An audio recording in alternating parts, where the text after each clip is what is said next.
Allahi wa barakatuh. Welcome, brothers and sisters. Welcome everyone in Facebook Live as well. Welcome for everyone that's going to Hajj, inshallah. From 9 to 10 o'clock, as the Sheikh just mentioned, we will have English. So we'll talk about Hajj.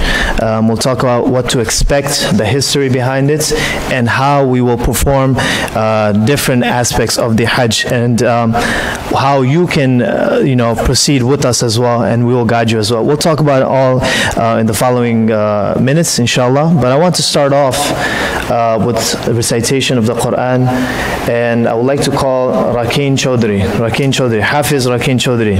Nara Takbir, Nara Risalat.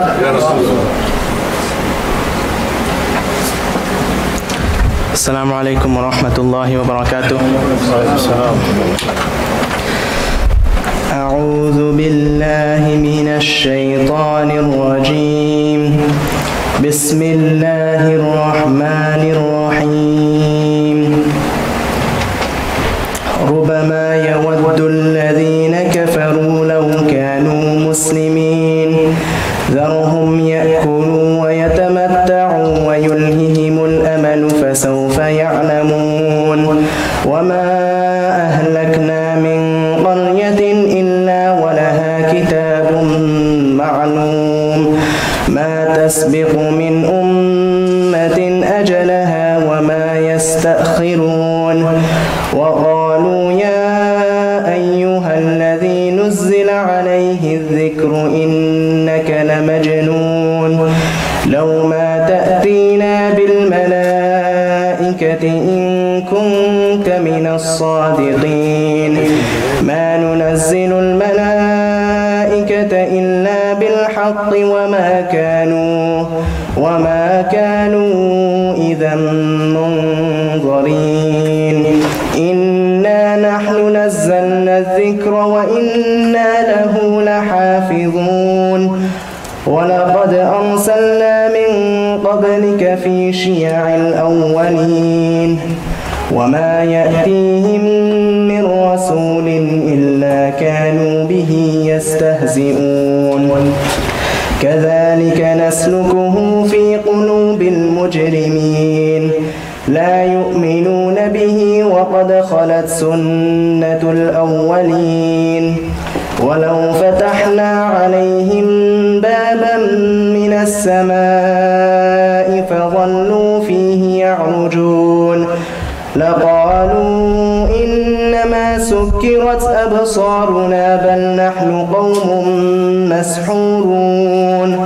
ولقد جعلنا في السماء بروجا وزيناها للناظرين وحفظناها من كل شيطان رجيم إلا من استرق السمع فأتبعه شهاب مبين. صدق الله العظيم. السلام عليكم. ما شاء الله. Nara Takbir. Nara Risalat. Yeah, that's Hafiz Rakeen Chaudhry. He has been in the madrasa with us for some time, and he actually leads Taraweeh in Ar-Rahman Masjid. So beautiful recitation. I would like to call one more person. Ideally, I'd like to call everyone and some surprise guests as well, but I'll just call one more and then we'll get started. So I will call Shihab Chaudhry, Hafiz Shihab Chaudhry. Nara Takbir, Nara Risalat.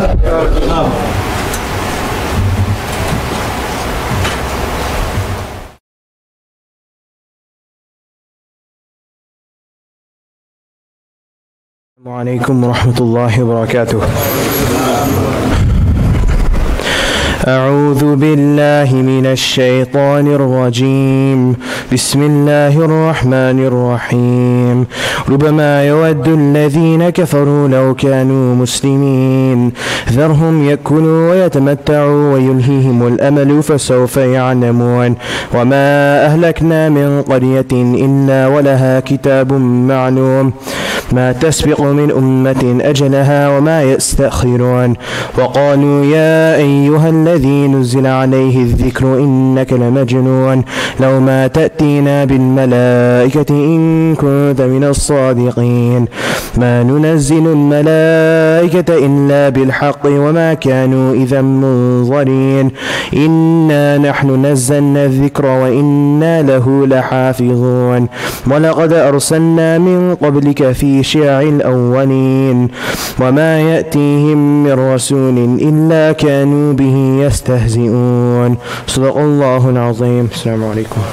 ما شاء الله. Nare takbir. Nare risala. I like to encourage them because the more they recite and the more they can stand up in front of us, then the more confidence they get, and then they can recite even better, inshallah, inshallah. So, again, to introduce myself, I realized I didn't introduce myself. My name is Ubaidullah Al-Ma'moon. I have been working or in service with Al-Madina Travels for about 5 years now, alhamdulillah. And every year I have had the opportunity to meet many people who have decided to go to Hajj and who have went to Hajj, as well as understand certain things about them, how to service them as well, and how to better provide for them so that they can have a better experience, inshallah. So before I get into my talks, I would like to introduce my brother. His name is Hussein Muhammad Huda, and he will educate us about the history of Hajj. Basically, we're doing this huge pilgrimage. It's a huge part of our Iman. It's a huge part of Islam. And so for us to do something, we must know the history, or we must at least know why we are doing certain things and why it is significant for us as a Muslim, inshallah. So Brother Hussein will educate us about Hajj, inshallah. So Hussein.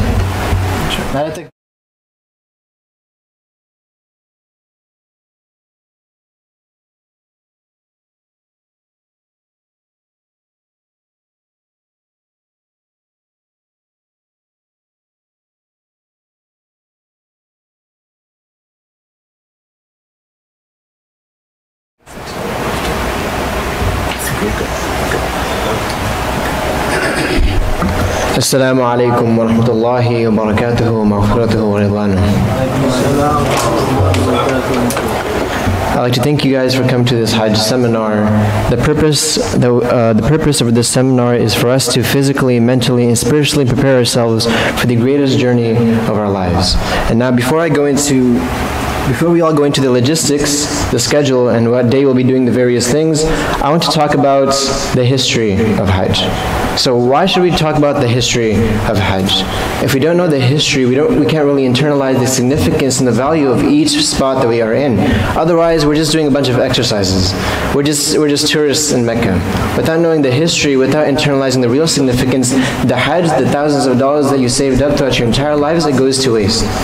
So the reason why we learn about the history of Hajj is for us to really internalize and understand the significance of each and every stop in the Hajj, so that it does not become just exercises and a bunch of stops along the way.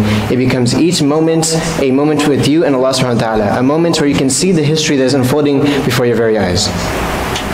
So as I speak, I want you guys to imagine these things happening. I want you guys to think about Mecca transforming. I want you to think about all these prophets that are coming in and changing the lives of the Muslims around them. I want you guys to think back to 4,000 years ago. The valley of Mecca was a dry, uninhabited place. It was complete desert at this point, right? And it all started with the Prophet Ibrahim alayhi salam. We believe that Ibrahim alayhi salam was instructed to bring his wife Hajar and their child Ismail to Arabia from Palestine. Now, Palestine was the headquarters of Ibrahim alayhi salam's message, right? But he moved there. He took Hajar and Ismail alayhi salam to Mecca to protect them from the jealousy of his first wife. Allah subhanahu wa ta'ala told Ibrahim alayhi salam, leave them on their own. Have trust in Allah subhanahu wa ta'ala, I will take care of them. And he did so. He gave them a leather bag of water, some food, and he left them there. However, the supplies quickly ran out. And within a few days, Hajar and Ismail, they were suffering from hunger and extreme dehydration. Imagine, you're in the middle of the desert. There's literally nothing around for miles. And all you have is a leather bag full of water and dates. This was their situation. They were dehydrated, they were hungry. Where are they going to get any resources? So Hajar was desperate. She has her baby boy. She needs to feed him. So she ran up and down two hills called Safa and Marwa. And that is why we run in between these two mountains to commemorate the running of Hajar between these two mountains, as she did so for her son Ismail alayhi salam. So when you're running in between these two mountains, just think, oh my God, I'm so tired, I'm exhausted. Think about Hajar, the wife of Ibrahim alayhi salam, running for her son Ismail alayhi salam. And the moment that her du'as and her supplications and her desperation comes to fruit is when, on her 7th run, when Ismail alayhi salam strikes the ground with his foot, and miraculously, subhanAllah, by the will of Allah, a fountain, the Zamzam fountain, comes at his feet. And we all know the story of Zamzam. But what the Zamzam did in this area, you see this uninhabited place, is that it transformed Mecca. It allowed it to be a center point for trade and diversity and cultural diffusion, meaning a lot of people started to come to Mecca at this time. According to Islamic tradition, the Zamzam water is located near the sacred house, near the Kaaba. So everything was all adjacent at this time. And before we go into the history of the Kaaba, I want to go to the history of Arafah, because it's the next stop on your trip. The first thing you see is the Kaaba, then you see Arafah. So according to Islamic tradition, the hill of Arafah is the place where the Prophet Muhammad ﷺ, he delivered the farewell khutbah, right? This was his last khutbah in the Arafah mountain. And he was speaking about the most important things that the Muslims would have to carry with them throughout their entire lives and for the entire ummah. We also believe that it is the place where Adam and Hawa reunited on earth. This is the place where Adam and Hawa reunited on earth after falling from Jannah. And this is the place where Adam alayhi salam was forgiven. Hence it is known as the mountain of mercy. And we erected a pillar to show the place where this miraculous event took place. It occurs on the 9th of the month of Zul Hijjah. The pilgrims, the Hajjis, we go from Arafat, from Mina, for the most important part of the Hajj. Arafat is the spirit of the Hajj, is the moment where all the mercy culminates into the most significant moments in our pilgrimage. So the khutbah of the Hajj that I mentioned earlier is narrated from Zuhr and Asr, and these prayers are usually prayed together. The pilgrims spend the whole day on the mountain supplicating to Allah to forgive their sins and pray for personal strength in the future. This was the place where Adam alayhi salam, he was forgiven.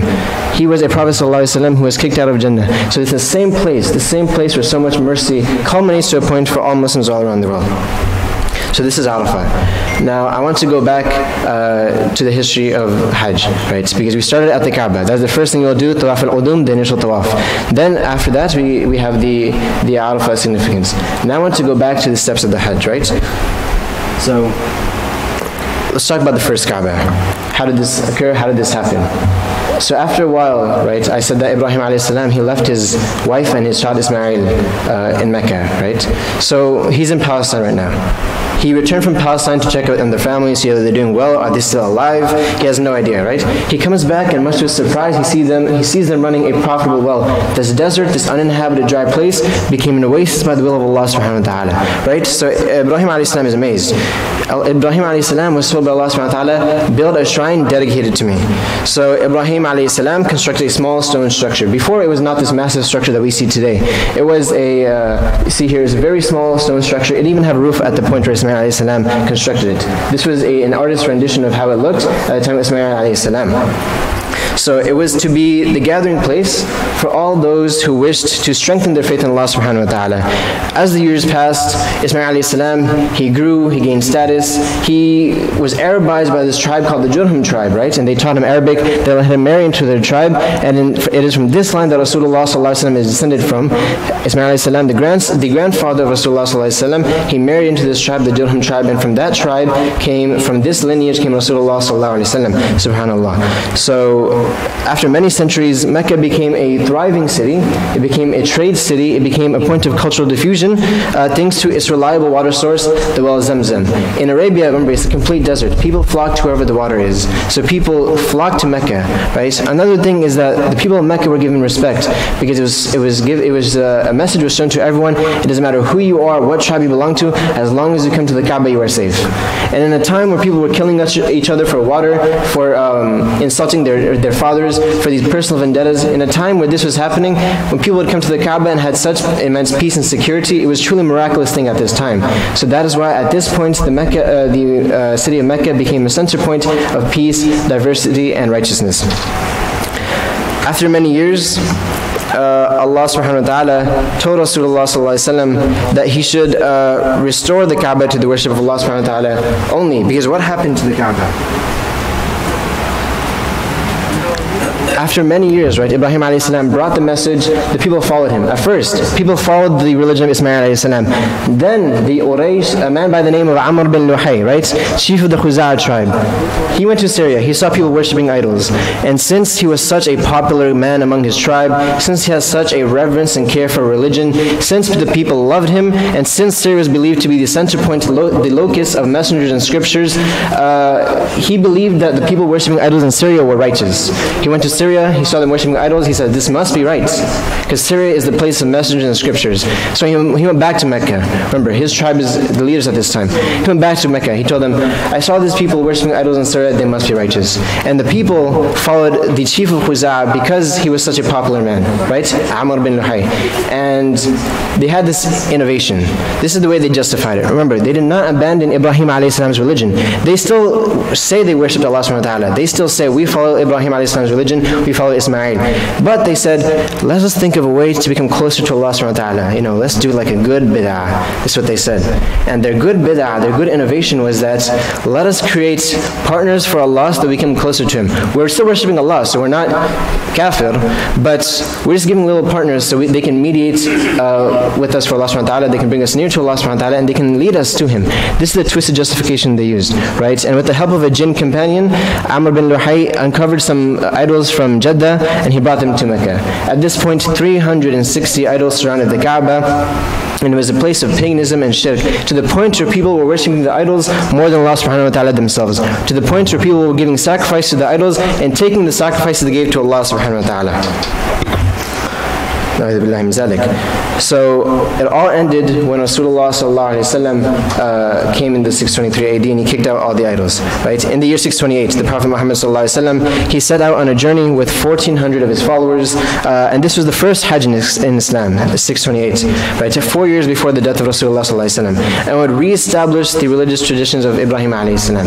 So recap, when you go from the Hajj, remember that there's immense history and significance going back all the way to Ibrahim alayhi salam, and this Hajj that you have is corrupted, and the one who purified it, the one who brought it to you in its true form that your ancestors 4,000 years ago had, was Muhammad right? And this is in Surah Al-Hajj, chapter 22, verse 26. And mention, O Muhammad when we designated for Ibrahim the side of the house, saying, do not associate me and purify my house. Right? Purify my house for those who circumambulate it, which means perform tawaf, and those who stand up for prayer, and those who bow down and make prostration in prayer. Right? So this ayah was a direct message to the idols, to the pagans. It was telling them, first, do not associate anything in worship with me. This is a direct call from your Lord. Right? Correcting the corrupted teachings of the Khuzaa chief, who corrupted Ibrahim a.s. religion, saying, one, do not associate anything with me, purify my house, and stand up for prayer and bow down before it. Right, so now we covered the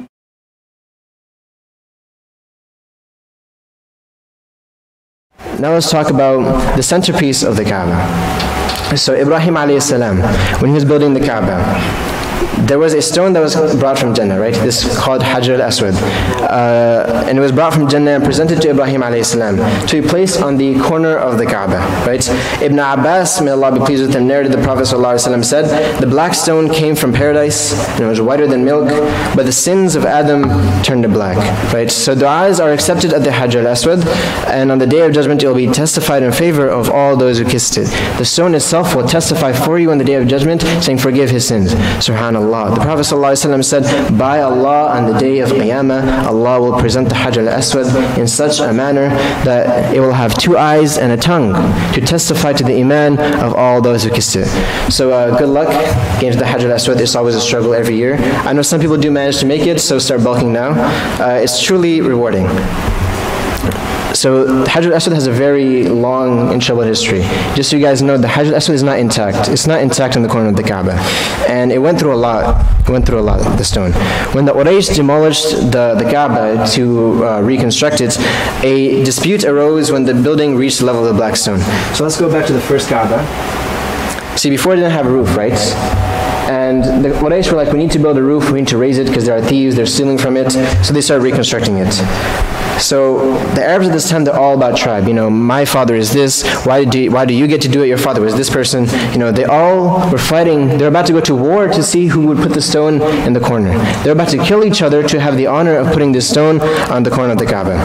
As the civil war was about to break out, Banu Abd ad-Dar, a descendant of Usay bin Kilab, the son of Usay bin Kilab, the one who united the Quraysh and gave them power and prominence, he brought a bowl full of blood, and all of the tribes, they put their hands in this, right, in this bowl of blood, which meant that they had made up their minds to fight each other. This was a declaration of war at Qurayshi time, to see who would put the Hajj al-Aswad in the corner.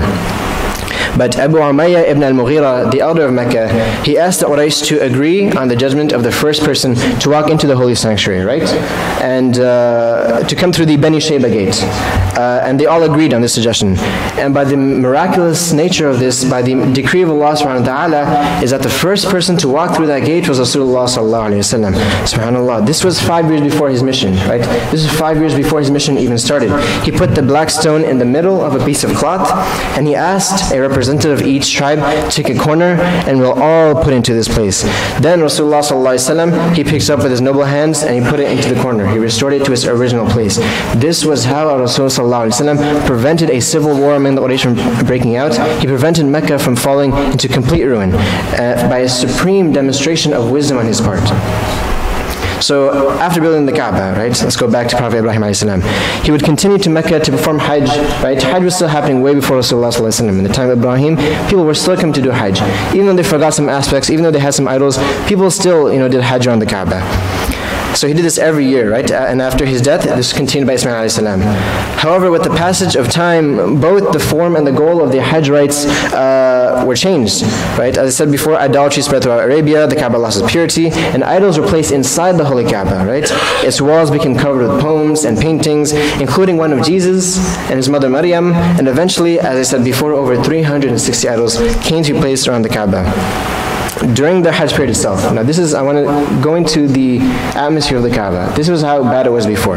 Just so you guys know that what you have today was not always like this. During the Hajj period itself, the atmosphere around the sacred precincts was more like a circus, right? Men would circumambulate, do tawaf around the Hajj naked, right? And they were arguing that they should present themselves before Allah subhanahu wa ta'ala as they were born, right?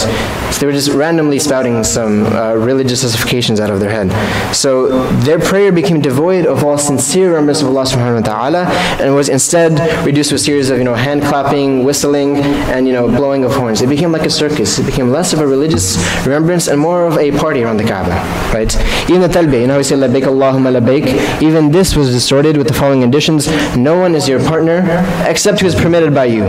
So they're saying we still believe in tawheed, but Allah subhanahu wa ta'ala allowed these partners that we made up to be his partners, right? You are his master and the master of what he possesses. Sacrifices were also made in the name of Allah subhanahu wa ta'ala.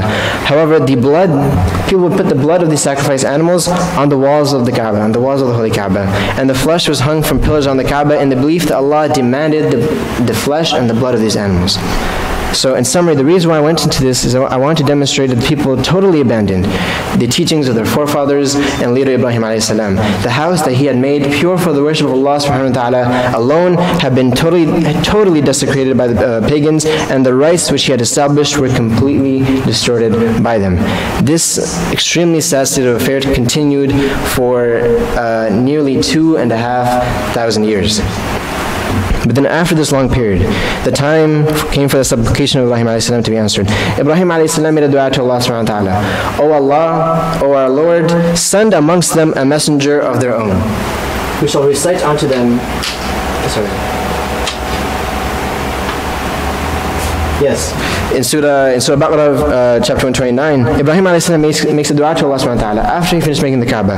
Our Lord, sent amongst them a messenger of their own, who shall recite unto them your ayat and instruct them in the book and the wisdom and sanctify them. Verily you are the Aziz al-Hakim, the Almighty, the All-Wise. And surely enough, Ibrahim a.s. dua was answered. A man by the name of Muhammad ibn Abdullah was born in the very city that Prophet Ibrahim a.s. made this dua centuries earlier. For 23 years, Rasulullah he spread the message of Tawheed, true monotheism, the same message that Ibrahim a.s. and the other prophets came with, and established the law of Allah subhanahu wa ta'ala upon the land. He expended every effort into making the word of Allah supreme. And his victory where falsehood culminated, it reached an apex in the smashing of idols inside the Kaaba, which once again became the universal center for the worshippers of the one true God. Not only did Rasulullah ﷺ rid the Kaaba of its impurities, but he also reinstated all the rites of Hajj, which were established by Allah's permission in the time of Ibrahim a.s. So I'm going to go through specific injunctions in the Quran, which were revealed in order to eliminate all the false rites, which had become rampant in the pre-Islamic period.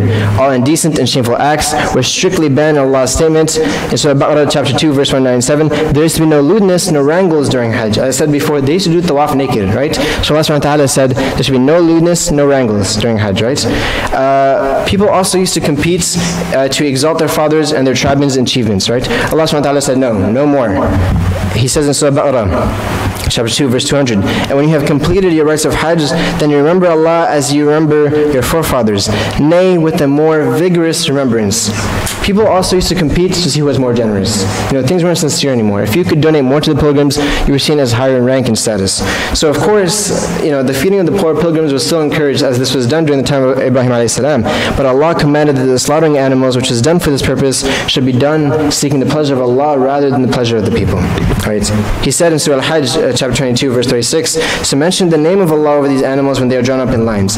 Then when they are drawn on their sides after the slaughter, eat thereof and feed the beggar who does not ask and the beggar who asks, right? So they had this deplorable practice of splattering blood of the sacrificed animals on the walls of the Kaaba, and they would hang the flesh of the Kaaba, flesh of these animals on the altars, right? And Allah clearly informed them in Surah Al-Hajj, chapter 22, verse 37, it is neither their meat nor their blood that reaches Allah, but it is taqwa from you that reaches Him, right? So the Prophet ﷺ, he also put a stop to the practice of circling the Kaaba in a state of nudity, and the arguments that the pagans put forward to justify this ritual were sharply rebuted, right? In Allah's question, say, who has forbidden the adornment clothes given by Allah which He has produced for His slaves? Surah Al-Araf, chapter 7, verse 32. Allah subhanahu wa ta'ala is asking, who came up with this idea that you should be naked in front of the Kaaba, right? He directly talks about this in the Quran. Where did you get this unreasonable statement from?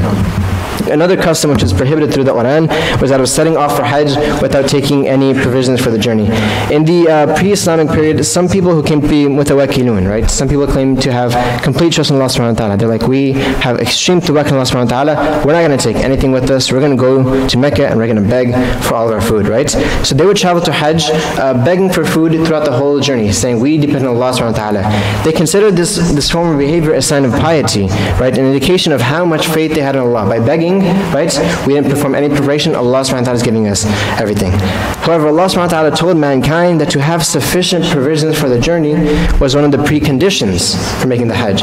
He subhanahu wa ta'ala said, and take provision with you for the journey, but the best provision is at taqwa, is piety. The best thing that you can have, the best thing that you can equip yourself with is taqwa, piety. In this way, all the pre-Islamic practices, which are based on ignorance, were abolished, and Hajj was once more made a model of piety, fear of Allah, purity, simplicity, and austerity, sincerity. Now when we reach the Kaaba, we no longer find the carnivals and the frolic and frivolity that once occupied the minds of these paganists, right? These pilgrims before. Now there is remembrance of Allah at every step of the way.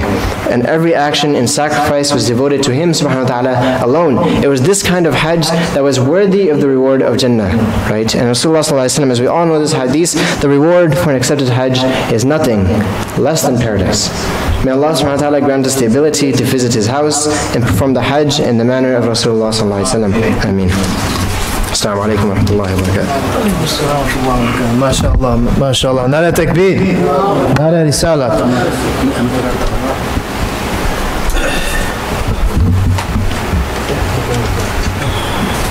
It's a very informative speech. I have learned a lot myself as well about the history of the Kaaba, about the history of Hajj, and many things that were going on before the time of the Prophet sallallahu alaihi wasallam. I want to make sure that you take some things away from his speech. One of which is when he mentioned that Allah subhanahu wa ta'ala is not looking for anything from you except your taqwa. So I want you to remember that, and we'll bring it up again later. Now I want to invite the Sheikh. He wants to say something, and we'll continue on. Assalamu alaikum wa rahmatullahi wa barakatuh. First of all, we have some audience from different state, English speaking. So we started to honor them in English. But inshallah, we're going to have in Bengali a few words, inshallah. The first question I would like to ask myself, who goes to Hajj? মানে সব থেকে জরুরি যে প্রশ্নটা করা উচিত বা জানা উচিত, হজে কে যায়? A rich person, a big sheikh, some president, prince, who goes to Hajj? We must know the answer of this question. To have a peaceful Hajj, we have experience of 19 years. আমরা 19 বছর যাবত হজে নিয়ে যাচ্ছি। More or less 3000 মানুষ আমাদের সাথে হজ করেছেন এই পর্যন্ত। সুতরাং আমরা এক্সপেরিয়েন্স থেকে বলতেছি, এই প্রশ্নের উত্তর জানা উচিত, হজে কে যায়? কোনো বড় শেখ, কোনো বড় ইমাম, বড় কোনো ধনী? হজে যায় একজন মানুষ, এই একজন ধনী না, কোনো বড় শেখ না, কোনো দেশের প্রেসিডেন্ট না। হজে যায় সেই মানুষ যাকে আল্লাহ রাব্বুল আলামিন দাওয়াত দেন। The only person goes to Hajj is one who is invited by Allah subhanahu wa ta'ala. If we have this answer in our mind, Hajj will be a peaceful one, inshallah. The second thing I would like to remind myself, I see Brother Ahmad Azizi here. He is going with his parents, mashallah. He's so lucky. He's so lucky. I wish to go to Hajj with my parents, but they left this world.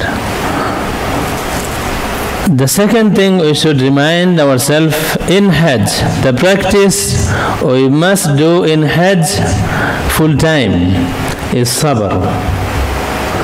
Because you're going to have many whys.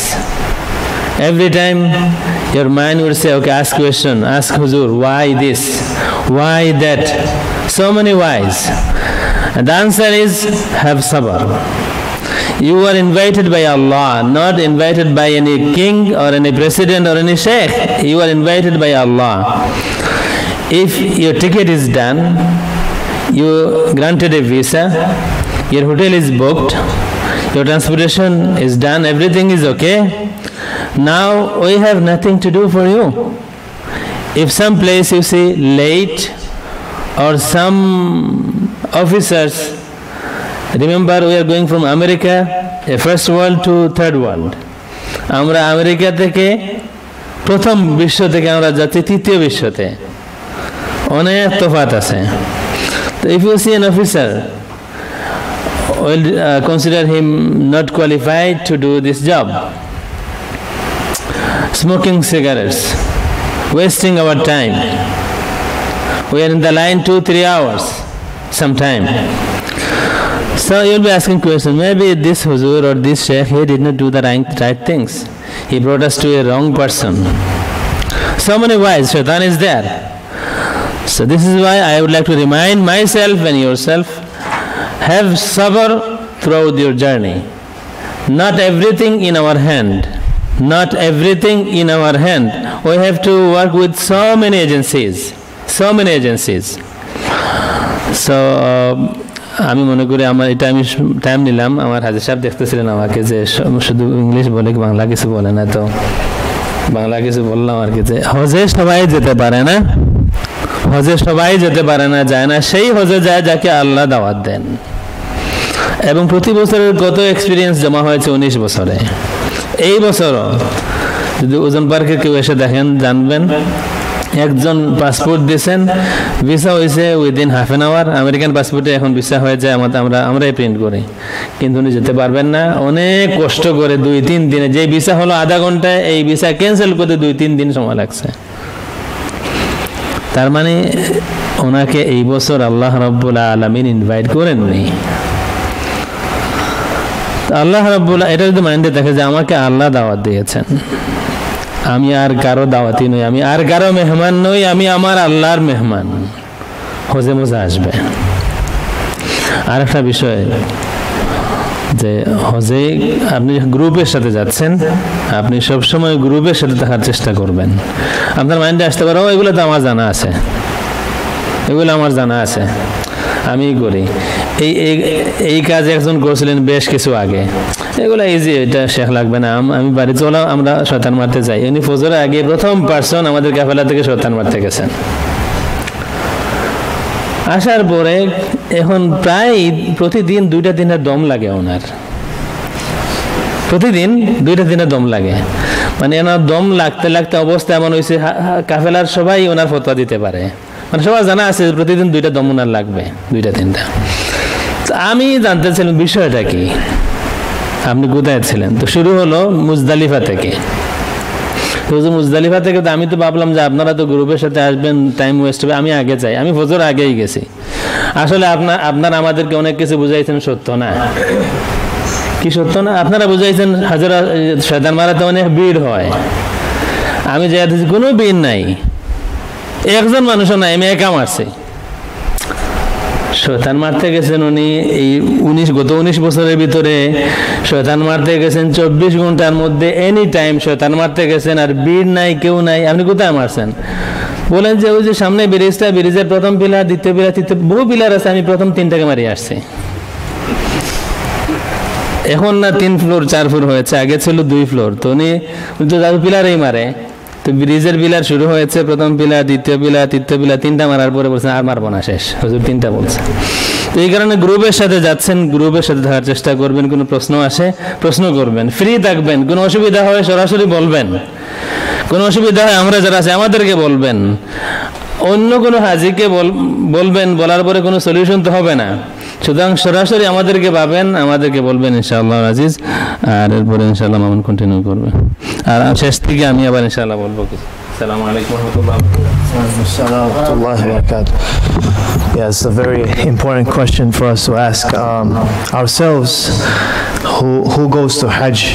And that pretty much wraps up what I was going to say. Basically, I was going to talk about the mindset you need to have, we all need to have when we are in the Hajj. But if you can just have that one answer or question just repeating in your mind, who goes to Hajj? And the Shaykh answered it beautifully, the one who is invited by Allah subhanahu wa ta'ala. And many stories we have heard, and Shaykh just related a story as well. Someone, they have got their visa issued, everything ready to go to Hajj, you know, you got the money, you give the money and you think you can go to Hajj, but that's not how it works. You have to be invited by Allah subhanahu wa ta'ala.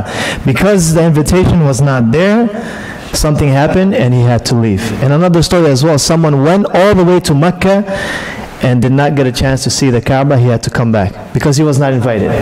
So we must be grateful and understand the privilege that we have, those of us this year who are going to Hajj inshallah. And I am supremely grateful for this opportunity myself as well, that I can go again this year inshallah. It's never guaranteed. So if we have that in our mind, who goes to Hajj?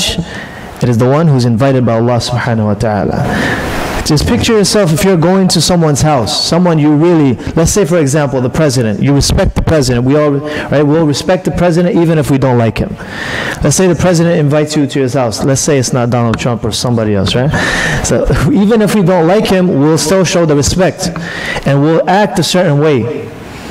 Now think about, if you would do that to a mere human, think about the person who has created you, your Lord. Think about the person who has invited you to go to His house and worship Him and follow the rituals of His messenger, of His beloved Prophet sallallahu alaihi wasallam. How would you act in that moment?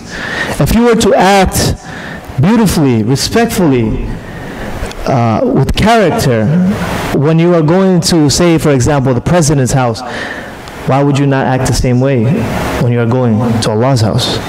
Right, so we'll talk more about this later. I have another brother as well. I have a lot of brothers. We'll see if we can introduce all of them. But I have another brother. We're running out of time, so I will ask him to keep it short. And he's going to talk about the etiquettes of Hajj and certain things that we should know when we are going to Hajj that will benefit us greatly, inshallah. So I'd like to invite Hassan Muhammad Huda. Nara Takbir. Nara Risalat. Yes. Use laptop or phone.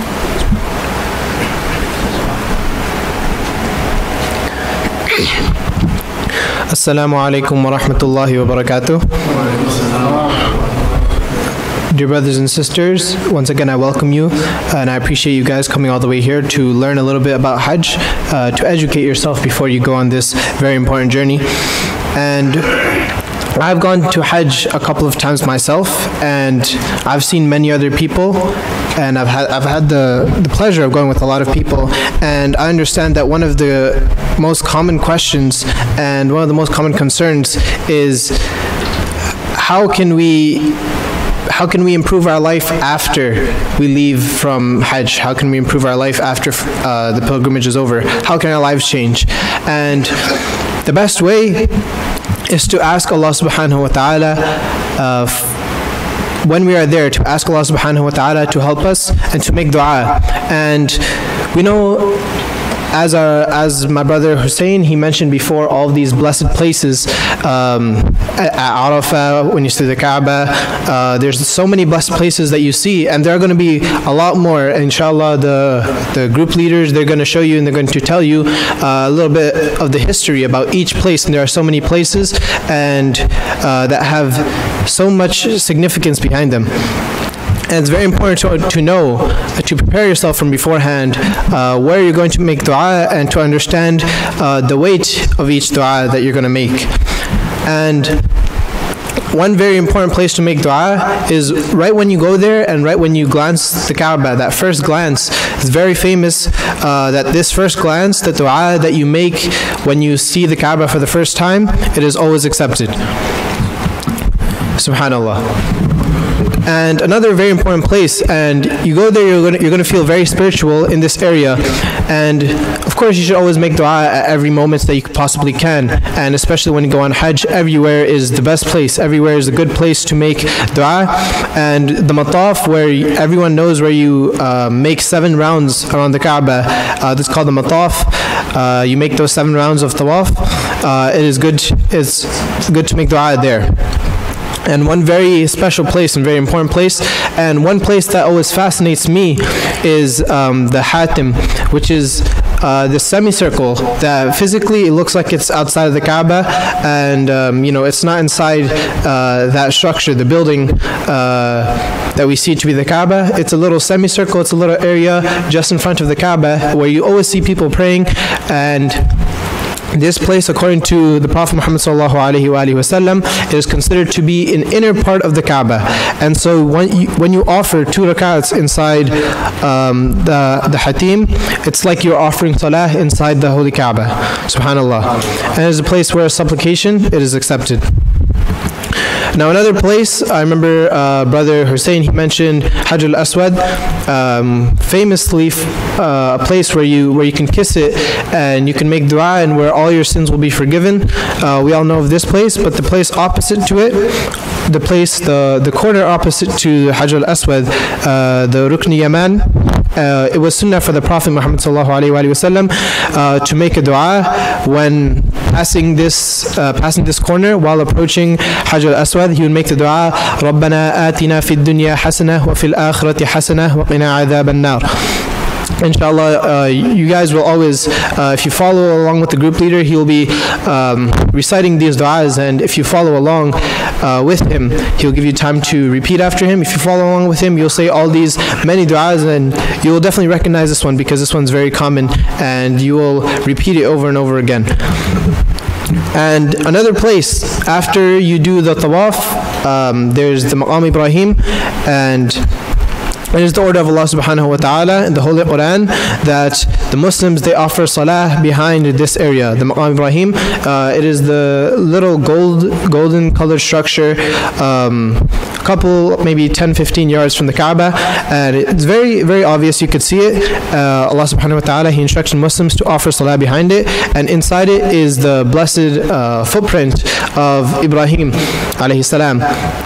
And the history, I won't go into this history just now, but you will know of it when you go on the journey. But it's a very, very beautiful story with this footprint, and it is once again a sunnah to offer 2 rakats there, and you make dua to Allah subhanahu wa ta'ala and ask for His blessings.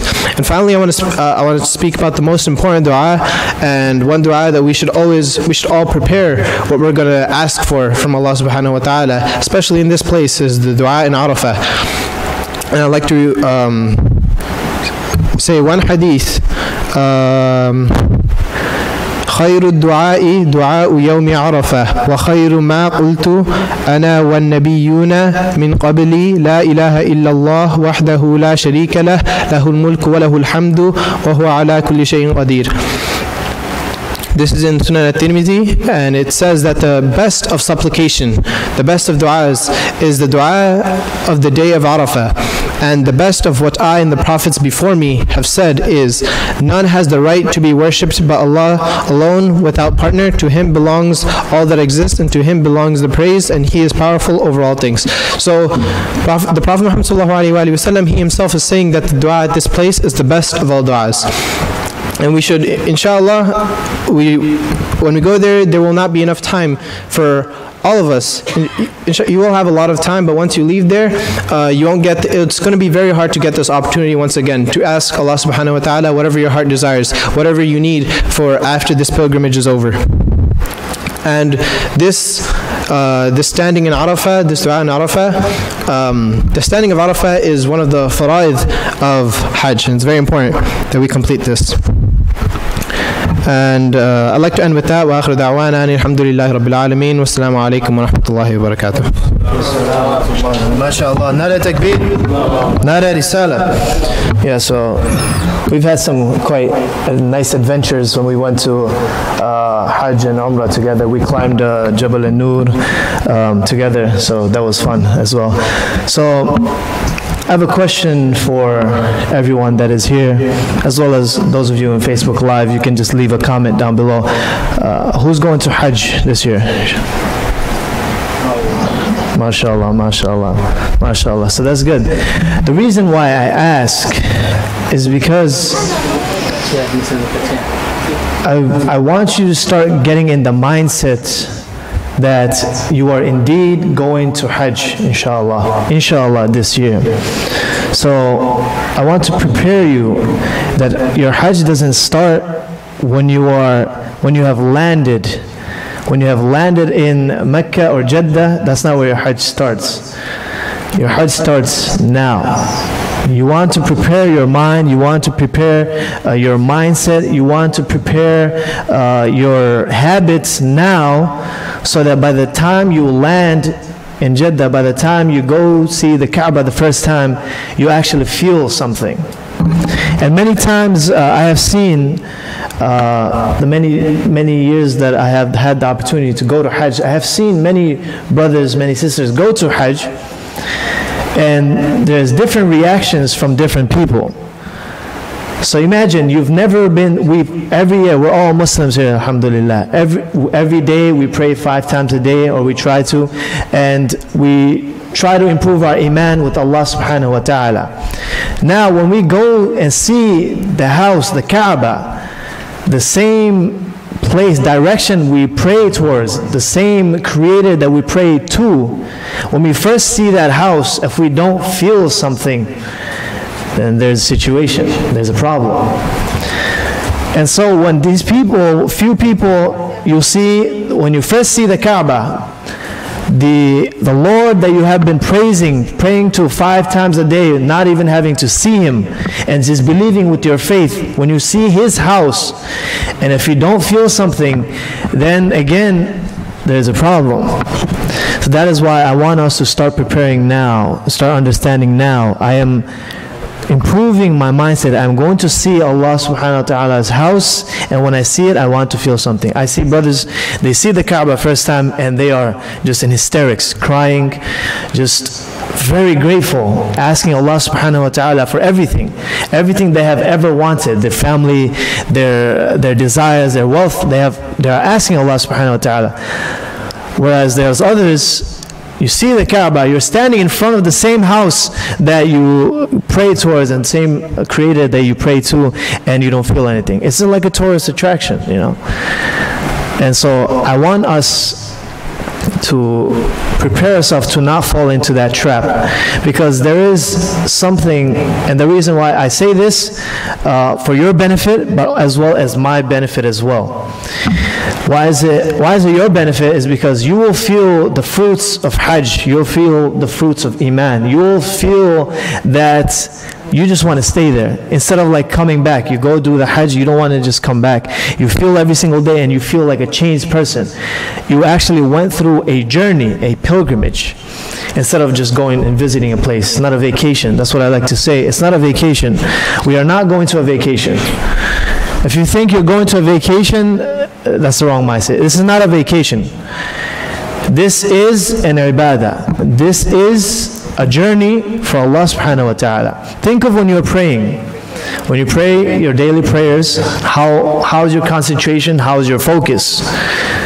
Right? When we're praying, we realize we're in ibadah, and what do we do in ibadah? Right? We don't talk worldly matters. We don't focus on other people. We don't allow ourselves to get distracted. We're only focused on Allah subhanahu wa ta'ala. How can we worship Allah subhanahu wa ta'ala?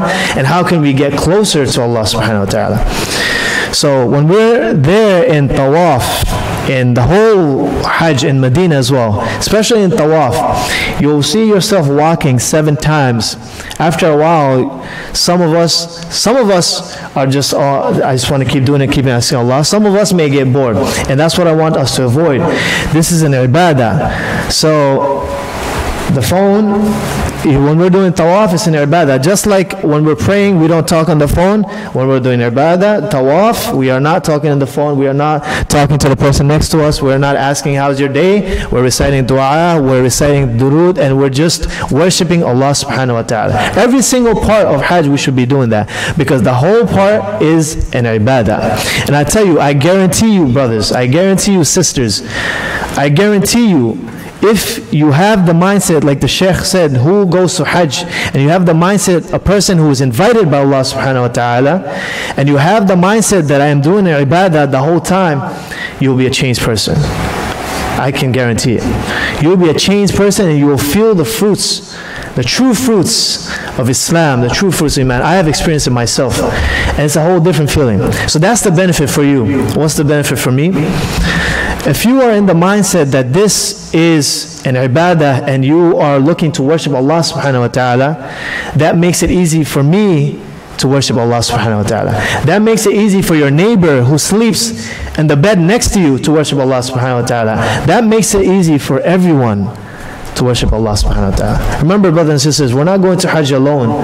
We are going with other people. We're going with brothers, we're going to other sisters, people whom we may have never met before. And so when we meet them, we have to display good character, and we have to display character not only to them, to ourselves, and to Allah subhanahu wa ta'ala. So that's the mindset I want us to have. And I don't want to extend this. There's a lot to talk about. Just have that mindset. How can I get closer to Allah subhanahu wa ta'ala? What can I do now to get closer to Allah subhanahu wa ta'ala? And we want to start tonight. We want to start now. right? So I encourage before we leave, everyone shake each other's hands, and get acquainted with each other, and always speak good to each other. That's an ibadah as well, right? Smiling at someone, that's an ibadah as well. So you get good deeds for that. So we always want to do that. And when I say it is not a vacation, that means we're not just talking about worldly matters. All just focus. So I just want to talk a little bit about what to expect, and I'll rush through this again. Remember, we're not going alone. We have guides. I will be there, inshallah. The Sheikh will be there. We have other staff members as well, and we're all there. Our main purpose, our only purpose at that time, is to serve you. That's the main purpose for us, to serve the guests of Allah subhanahu wa ta'ala, right? So you have to keep that in mind. They are here to service us. So when you have an issue, when you have a problem, when you have a question, when you are uncertain, when you're not sure what to do, when you want to know how to do certain things, come to us, ask us directly. Hey brother, I have this question, what should I do? I have this matter, how can I deal with this? And again, we'll have a WhatsApp group. In the WhatsApp group, we'll do announcements. If you have any questions, you post it in the WhatsApp group so we can stay connected as well. This year we're going with 100 people, inshallah. So everyone that's there with us, like with our group, this main group is going to be 100 of us. So everyone that's there with us is, you won't see me all the time because I'll maybe talking to someone else. But if you message, you'll see me there. You'll see brother Kamal as well. He's been with us for how many years? More than 10 years, mashallah. Brother Kamal is he's a funny brother. So anytime you want to have a good time, go to Brother Kamal. He'll make you laugh. You'll have a great time. So every year we have the opportunity to go with each other, and you can always ask him. He has a lot of experience as well. So do not be shy. Do not be hesitant to ask us, but as well, do not be hesitant to follow us as well, right? Because again, we have done this as well. If you have a doubt, oh, maybe this is not right, ask the Sheikh, he can clarify for you. But if you go along, like the Sheikh said, if you try to do something yourself, you may do something, a penalty. You may do something that's you're not supposed to do, that's not allowed, and then you'll have to do a penalty. What does a penalty mean? You have to pay a certain amount to do a sacrifice, and it's a penalty. We don't like penalties. And so that brother, when he decided, oh, I know enough, I will not follow them, I know enough, I'll just go my own. What happened was, because of that one time he decided not to follow, he kept on getting penalties, just kept on getting penalties, because it was just a penalty. Like one penalty led to another penalty. So it's just like an effect.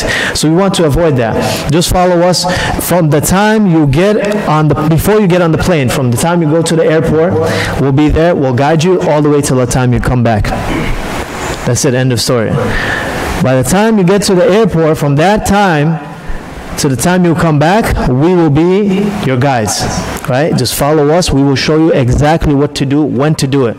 Just don't question it. If you question it, then ask, but follow it and then question it as well. So I want to say that because every year we, if I don't say that, because some people, they just do it, and then there's problems. Oh, you didn't say. It's like, you're going to Hajj with us. Follow us. That's it, inshallah. So it's 10 o'clock right now. I do want to end this right now. I will invite the Sheikh to come and speak a little bit, and if there's any questions, he will be happy to answer as well. Brother Ahmad Azizi, English, once again, Assalamu alaikum wa rahmatullahi wa barakatuh. 3 more minutes in English, inshallah, then pure Bengali. Brothers and sisters who are online with us, inshallah. The last question I'm going to ask you. The first question was, who goes to Hajj? And you have the answer. Why we go to Hajj? The answer is there. This is the hadith. This is the most authentic hadith in Sahih Bukhari and Sahih Muslim. You'll find this hadith in many books. And whenever any Shaykh speaks about Hajj, he must mention this hadith. Al-Hajjul Mabruru laysa lahu jaza'un illa al-Jannah. Hajj which is accepted will receive no other reward than paradise. The reward of Hajj is nothing but paradise, but Jannah. The reward of an accepted Hajj.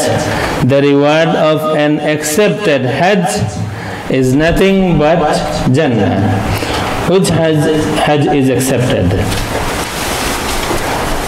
One of the answer is, I go to Hajj, I went to Hajj, I return. If I am a better person than before, then my Hajj is accepted. I would like to end English here. The Hajj, if it is accepted, you return as a man of Jannah. This is why you go to Hajj. Who go to Hajj? One who is invited by Allah. Why we go to Hajj? To have our all sin forgiven, and we are a man of Jannah. আমি কয়েক minute বাংলাতে বলবো ইনশাআল্লাহ। এখান থেকে শুরু করি। প্রথম কথাটা আমার ছিল আপনাদের সামনে যে কে হজে যায়। এই প্রশ্নটা হঠাৎ করে আসেনি, দীর্ঘ 19 বছর পরে অভিজ্ঞতা থেকে এসেছে কে হজে যায়। একজন শায়েখের মতো করে সুন্দর করে কিছু দলিলা দিল্লা দিয়া কিছু হলেও পারবো, কিন্তু এর উপরে এক্সপিরিয়েন্সটা যে হজে সবাই যায় না, অনেক মানুষ সব কিছু করে কিন্তু এরপরেও মনে হয় না এই মানুষটা হজ আদায় করেছেন। আমার মামুন বলেছেন আমাদের সাথেই মক্কা শরীফে পৌঁছে গিয়েছেন, কিং আব্দুল আজিজ গেটের সামনে দাঁড়ানো, এখান থেকে আল্লাহ বান্দাকে ফেরত পাঠাতে হয়েছে, আমি পাঠিয়েছি ফেরত। এবং এরপরে ওই হাজে প্রতিদিন বারবার দোয়া করতাম যে আল্লাহ যদি এমন হয় তুমি আমাকে 100 বছর হায়াত যদি দাও, আর প্রতিদিন যদি আমি তোমার মসজিদুল হারামের দুয়ারে আসতে পারি, আর প্রতিদিন যদি বারবার তুমি এখান থেকে ফিরিয়ে দাও, এরপরেও তোমার শুকরিয়া আদায় করবো, আমার জীবনে একবার হলেও তুমি আমাকে তৌফিক দিয়েছো, তোমার ঘর দেখেছে। হজ রূহ দিয়ে যদি হজ আদায় করা যায় সেটাই হচ্ছে হজ। আর যদি মনে করি একটা কমপ্লেইন এখন করি, যেটা সেখানেও করব, আমাদের কামাল সাহেব আছেন, আরো যারা আছেন তারা জানেন, একটা কমপ্লেইন এখন থেকে আপনাদেরকে করি। হোটেল আমাদের খুবই কাছে, 120 মিটার ফ্রম মসজিদুল হারাম টু আওয়ার হোটেল, 3 মিনিটস লাগবে কিং আব্দুল আজিজ গেটের সামনে আসতে। যদি কোনো রাশ না থাকে এক্স্যাক্টলি 3 মিনিট বা লেস লাগবে আসতে। আমি দেখছি হজে যান 2-3 ধরনের মানুষ। কিছু মানুষ চেষ্টায় দেখেন সব সময় চেষ্টায় দেখেন কেমন করে আমি আল্লাহর ঘরের কাছে যেতে পারি, কত কাছে থেকে তোয়াফ করতে পারি, যদি পারি হজরে আসওয়াদ স্পর্শ করতে পারি নাই, অন্তত আল্লাহর ঘরে স্পর্শ করতে পারি কিনা। সব সময় চেষ্টায় আছেন পুরা সফরে মিনিমাম কয়েকটা দিন, লিমিটেড হাতে গোনা কয়েকদিন যত কাছে যাওয়া যায়। এই এক শ্রেণীর হাজী সাহেবরা আছেন। আর এক শ্রেণীর হাজী সাহেবরা আছেন, ঠিক আছে চেষ্টা করলাম, গেট পর্যন্ত গেলাম, আর বাড়তেছি না, হুজুর সামনে বিয়ে গেলাম না, এখানে বসলাম। এই আর এক শ্রেণীর আছেন। আর এক শ্রেণীর হাজী আছেন জায়নামাজ কাঁধে নিয়ে হোটেলের রিসেপশনে বসে থাকেন, একামত শুরু হোক, একামত শুরু হলে জামাত আমাদের হোটেলের বহু পিছনে যাবে, একামত দিলে তো এখানেই জামাত। এই শ্রেণীর হাজিরাও আছেন। আপনি কোন হাজি হতে চান সেটা আপনার চয়েস। যে আমি হোটেল কাছে এই কারণে আমি বসে থাকবো রিসেপশনে বা কোনো সময় রুমেও, হোটেল কাছে হলে কোনো সময় রুমেও, মানে নামার কোনো সুযোগ নাই, রিসেপশন ফুল, কি করবো যেতে পারে না, রুমে পড়ছে। আপনি কোন হজ আদায় করতে চান? রাস্তায়, না হোটেলের রিসেপশনে, না আল্লাহর ঘরে? আপনি যদি প্রথম শ্রেণীর হাজির হতে চান এখন থেকে প্রস্তুতি নেন, আমার সর্বোচ্চ মেহনত হবে। আজকে ইসালে সাহেব মাহফিল হবে, আমাদের আলহাজ মুজাহিদ খান সাহেব প্রতি বছর হয়, আমাদের কাফেলায় তিনি মদিনা শরীফ গিয়ে সেখানে তার ওফাত হয়েছিল। মদিনা শরীফ পৌঁছে ওনার শেষ বছর, মদিনা শরীফ পৌঁছে আমাকে বলেছিলেন, হুজুর জীবনে বহু ঘুমাইছি, এখন ঘুমের চিন্তা করব না, মদিনা শরীফে আমার আর কোনো চিন্তা নাই, আমি শুধু আপনার পিছনে আছি, আপনি কোথায় যান আমি দেখব। গত 19 বছরে মদিনা শরীফে পৌঁছার পরে কোন একজন মানুষ এই কথা বলেছিলেন যে আমি রাত্রে হলেও ঘুমাবো না, আমি শুধু দেখবো আপনি যান কোথায় রাত্রে। যাই হোক, কোথাও আমরা গিয়েছিলাম, আরো 2-1জন ছিলেন, আমাদের এখানে আছেন তহর মিয়া সাহেব, তিনিও ছিলেন। মনে আছে নি সে আবার আব্বা দুনিয়াতে নাই, আপনার মনে আছে নি? যাই হোক, আমি চিন্তা করি এখন থেকে যে আমি কোন হজটা আদায় করব। রাস্তায় যদি আল্লাহ রাব্বুল আলামিন, আমি যদি আমার কথা বলি, রাস্তায় নামাজ পড়লাম, আমার কোনো ধরনের টেনশন, কোনো ধরনের এফোর্টস আমার নাই, আমি কোনো চেষ্টা করতেছি না ভিতরে যাওয়ার, বাইরে নামাজ পড়তেছি। আল্লাহ যদি আমাকে বলেন যে তোরে আনলাম দাওয়াত দিয়ে, আমি আমার ঘরে, আমার ঘর দেখার জন্যে, আমার ঘর তাওয়াফ করার জন্য দাওয়াত দিয়ে আনলাম, তুই বাইরে বাইরে, চাপটা কি? এই কারণে আমরা আমাদের এই বছর, যারা গত বছর ছিলেন তারা ভালো করে, যারা আমরা গত বছর ছিলাম এক সাইডে, এখান থেকে হরমের ভিতরে ঢুকতে কোনো সময় 1 ঘন্টা হাঁটতে হইতো, যদিও দূরে না, কিন্তু তারা রাস্তা ব্লক করে দিত। এই বছর আলহামদুলিল্লাহ আমরা এমন জায়গায় আছি রাস্তা ব্লক করার কোনো সুযোগ নাই, এই রাস্তা ব্লক হবে না। আমরা চেষ্টা করবো, আমার আবদার, চেষ্টা করব। কয়দিন থাকবেন? 5 দিন, কেউ 10 দিন, 12 দিনের বেশি তো না, এর মধ্যে 5 দিন হজের আছে। যতটুকু সম্ভব আল্লাহর ঘরের কাছাকাছি হব, আল্লাহর ঘরের কাছে বসতে পারলে আল্লাহর কাছে পৌঁছা হবে। হজে কে যায়? যাকে আল্লাহ দাওয়াত দেন। হজে কেন যাই? আমার জীবনের সব গুনাহ মাফ হওয়ার জন্য। আল্লাহ রাসূল সাল্লাল্লাহু আলাইহি ওয়া আলিহি ওয়াসাল্লাম বলেছেন, সহিহ হাদিস, আল হাজ্জুল মাবরুর লাইসা লাহু জাযাউন ইল্লাল জান্নাহ। হজ্জে মাবরুর অর্থাৎ মকবুল হজের বদলা জান্নাত ছাড়া আর কিছু দেয়া হয় না। অর্থাৎ যার হজ কবুল হয় সে জান্নাতি হয়ে হজ থেকে ফেরত আসে। অন্য হাদিস শরীফের মধ্যে আছে, যার হজ কবুল হয়, রাজাআ কায়াউমিন ওয়ালাদাতহু উম্মুহু, সে এমন ভাবে হজ থেকে ফেরত আসে যেমন ওই দিন যেদিন তার মা তাকে বেগুনাহ জন্ম দিয়েছিলেন। সুতরাং কেন হজে যাব? আমার জীবনের গুনাহ মাফ হবে। কেন হজে যাব? আমার আল্লাহ রাব্বুল আলামিন আমাকে তার এক অবনত বান্দা হিসাবে কবুল করে নেবেন। হজ কবুল, হজ আদায় করার একটা ফর্মুলা বলি যে আমার হজটা কবুল হোক, এই আমরা যারা চাই একটা ফর্মুলা বলি। একটা ফর্মুলা হলো হজের শুরু থেকে শেষ পর্যন্ত চেষ্টা করে আল্লাহর বাড়ির কোনো মেহমানকে কোনোভাবে সহযোগিতা করতে পারে কিনা। আপনারা বুঝলেন কিনা আমি জানি না, কিন্তু আমি আমার অভিজ্ঞতা থেকেই বলছি। আমি আমার জীবনের সেরা হজ সেটা করেছিলাম যে হজ আমি করিনি। আমার জীবনের সেরা হজ সেটা ছিল যা আমি করিনি। হারাম শরীফ থেকে বেরিয়েছি, উমরাতে যাব।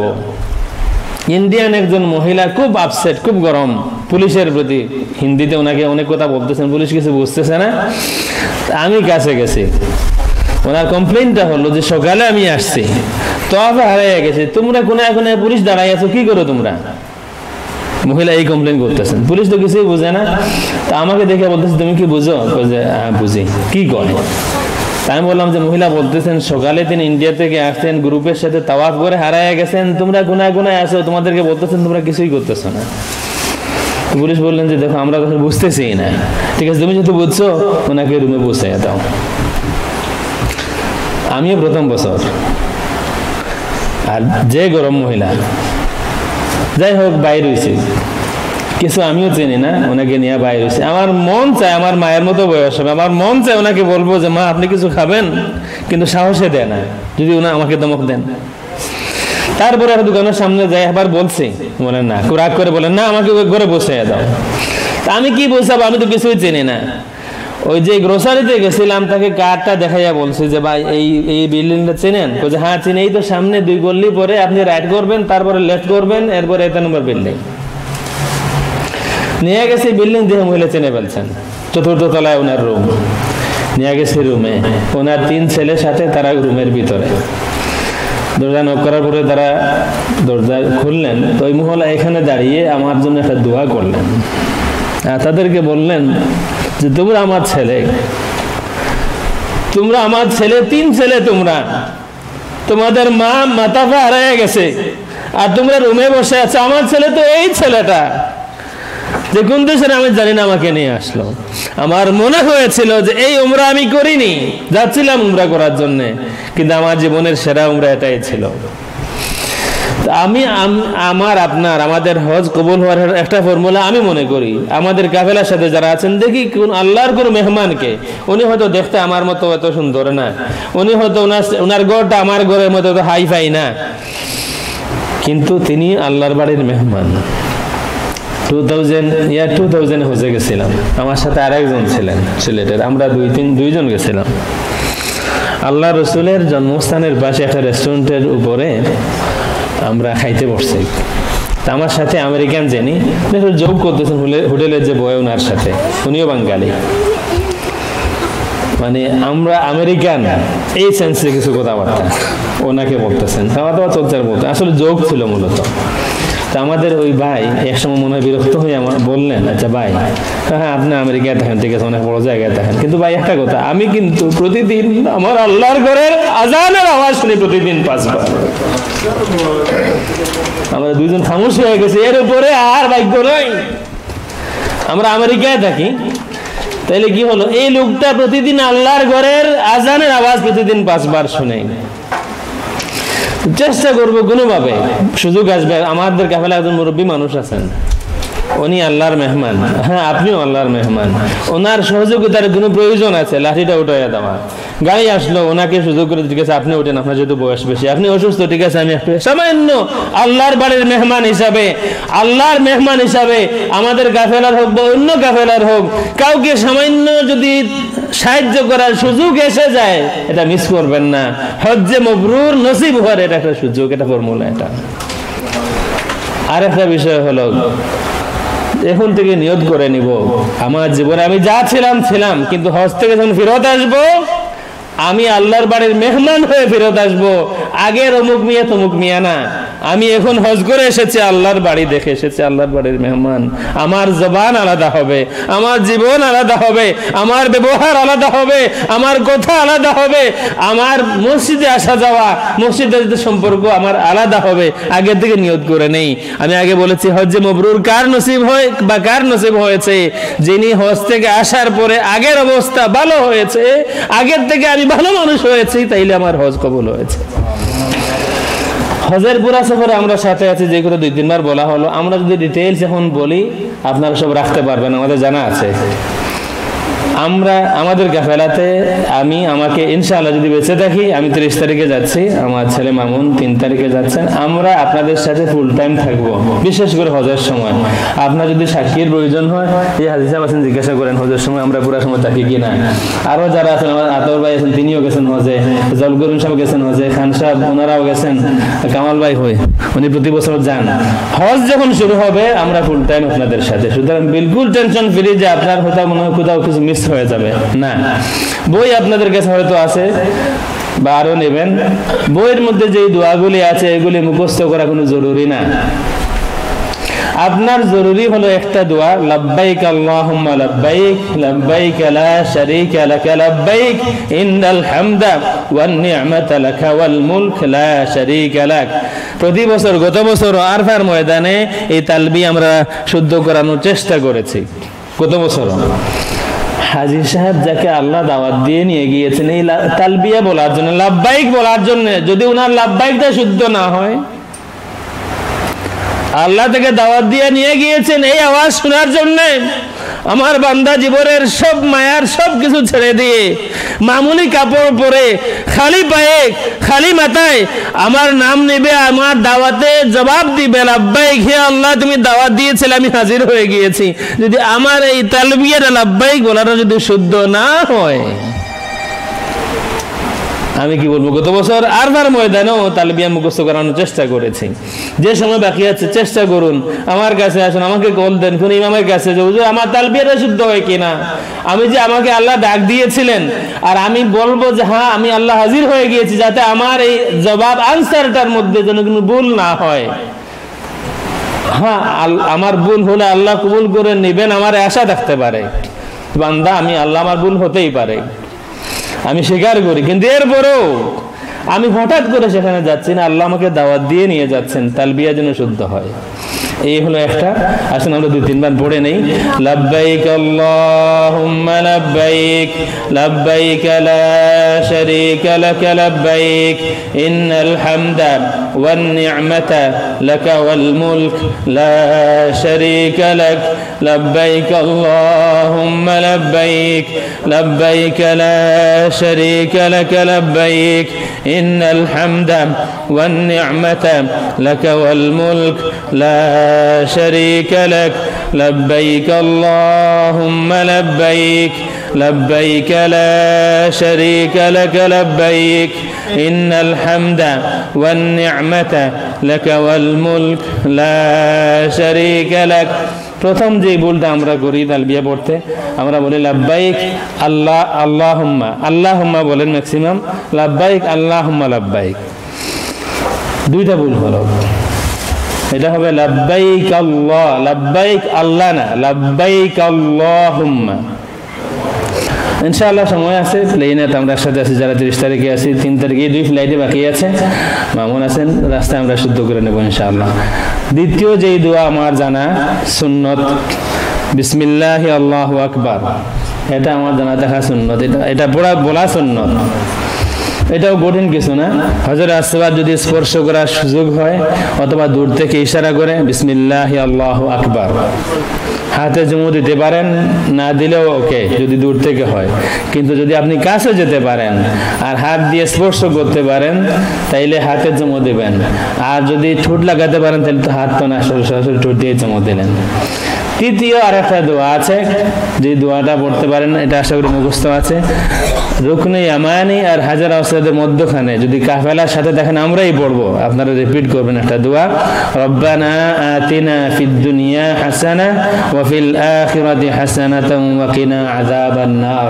এতটুকু আর লম্বা করে পড়া যায় কোরআন শরীফের আয়াত এতটুকু এই তিনটা দোয়া শুদ্ধ করে নেন যাতে ভুল না হয় আর বাকি দোয়াগুলা আরবিতে পড়া জরুরি না আমরা যখন আরবিতে বলবো তখন আপনারা আমিন আমিন বললেন আপনি যখন দোয়া করবেন আপনি আপনার মায়ের ভাষায় যেমন করে পারেন আপনার মনের কথা আপনার মালিকের কাছে পেশ করবেন এমন কারো কাছে বলবেন যার কাছে মুখ দিয়ে বলা জরুরি না যিনি আমার মুখের ভাষা থাকতে হবে জরুরি না বুবা যারা যারা কথা বলতে পারে না আমার মালিক সেই মালিক তিনি তাদের কথাও বুঝেন তার দিলে কি আছে সেটাও তিনি বুঝেন সুতরাং আমার মনের ভাষা আমার আল্লাহ রাব্বুল আলামিন জানেন কিন্তু এরপরও আমার মুখের ভাষায় আমি যে ভাষা জানি সুন্দর করে আমার আল্লাহর কাছে বিনয়ের সাথে অবনত হয়ে আমার আল্লাহ দরবারে আমি পেশ করব এখানে একটা ফর্মুলা আছে দোয়া কবুল হওয়ার একটা সহজ পথ আছে সেটা হলো আপনি যখন দোয়া করবেন আরেকজনের জন্য দোয়া করেন আপনি যখন দোয়া করবেন তখন শুধু আপনার জন্য দোয়া না করে আপনার আরো কোনো বা আপনার ফ্যামিলির কেউ হন আমার জন্য যদি দোয়া করতে আপনার আপত্তি থাকে যে উনি কে আমার তো রিলেটিভ কেউ না বাদ দেন আমাকে আপনার রিলেটিভ কারোর জন্য দোয়া করেন হোজে আপনার দোয়া কবুল হবে আপনার কারোর জন্য আপনি দোয়া করলে ওনার জন্য হোক বা না হোক আপনারটা কবুল হবে আল্লাহ রাব্বুল আলামিন তখন কি বলেন জানেন যে দেখো আমার বান্দা এখানে আসার পরে তার জন্য বলবে কিন্তু এখানে এসে আমার আরেক বান্দাকে ভুলে নাই এটা হাদিস শরীফ বলি আল্লাহর হাবিব বলেছেন যে আমার উম্মতের ক্ষতিগ্রস্ত মুসিবত বিপদে পড়েছে কেউ এমন কারোর সাথে কয়েকটা কদম দেওয়া আমাদের নবীজি বলেন আমার উম্মতের কেউ বিপদে পড়েছে এমন কারো সাথে কয়েকটা কদম দেওয়া আমি নবীর কাছে আমার মসজিদে আমার 1 মাস ইতিকাফ করা থেকে উত্তম আল্লাহর নবীর মসজিদে নবীর ইতিকাফ 1 মিনিট 2 মিনিট 1 রাত 2 রাত না পুরো 1 মাস নবীর মসজিদে নবীর ইতিকাফ থেকে নবীর কাছে উত্তম হলো উম্মতের বিপদগ্রস্ত কারো সাথে কয়েক কদম হাঁটা এর মানে কি তুমি একা না আমি তোমার পাশে আছি হজে গিয়েছেন দোয়া করতেছেন দোয়া করেন আল্লাহ অমুক আপনার দুশমন হোক আমাকে একজন কল দিয়েছিলেন আমেরিকা থেকে আমি বাংলাদেশে বিবির সাথে ওনার কি গন্ডগোল হয়েছে আমাকে বলেন হুজুর এমন একটা দোয়া শিখিয়ে দেন যাতে ডাইরেক্ট অ্যাকশন হয় তা আমি ছিলাম একটা স্টোরে বাইরে আসে এসে বললাম যে আপনি কি সিরিয়াস হুজুর সিরিয়াস একেবারে সিরিয়াস এমন একটা দোয়া বাতাইয়া দেন যাতে ডাইরেক্ট অ্যাকশন হয় এই বুড়ি আমার মানে জ্বালাইতেছে বহুদিন থেকে আমি বললাম সিরিয়াস হ্যাঁ সিরিয়াস বললাম যে ঠিক আছে আপনি অজু করেন আচ্ছা অজু করলাম এরপরে 2 রাকাত নামাজ পড়েন ঠিক আছে এরপরে দোয়া করেন আল্লাহ অমুকের মার তুমি ভালো করো আমার জীবনে আমার উস্তাদ যারা মাঝে মধ্যে কিছু দমক দিয়েছেন, আমার বাবা মাঝে মধ্যে শাসন করছেন, আমার ভাই, কিন্তু আমার জীবনে কোনো মানুষ এত জোরে দমক এর আগে আর কেউ দেয় নাই। উনি এমন দমক দিয়েছিল যে আপনি কি শিখেন আমাকে। আমি বলতেছি ডাইরেক্ট অ্যাকশন, আপনি বলেন অজু করো, নামাজ পড়ো, আর ওই বিবির জন্য আমার দোয়া করো আল্লাহ মুখের ভালো হোক। আমি বললাম দেখুন মুরব্বী, আপনি তো আগেই বলছেন যে আমি যা জানি তা বললাম, আপনাদেরকে বলতেছি আমি যা জানি হচ্ছে যদি আপনার দোয়া কবুল হোক চান তাইলে আপনার কোনো ভাইয়ের জন্য, আপনার বাবা চাচার জন্য, আল্লাহর নবীর কোন উম্মতের জন্য, আল্লাহর কোন মখলুকের জন্য আল্লাহর দরবারে ফরিয়াদ করুন, গ্যারান্টির আপনার দোয়া কবুল হবে।